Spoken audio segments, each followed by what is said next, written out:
Well, this story is coming from Luke chapter 14.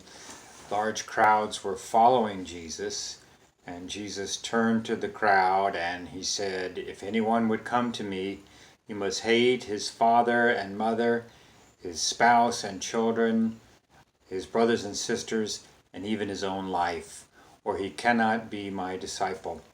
And then Jesus said, "Unless you take up your cross and follow me, you cannot be my disciple."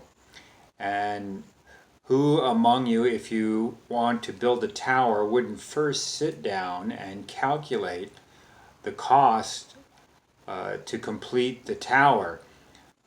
Otherwise, you might build the foundation and then you wouldn't be able to complete the construction, and people would come by and they would ridicule you and mock you, saying, "This one began to build, but he could not finish."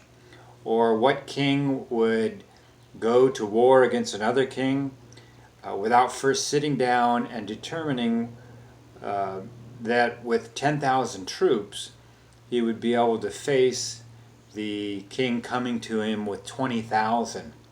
And if not, he would send a delegation and negotiate for peace. And in the same way, unless you give up everything, Jesus said, you cannot be my disciple.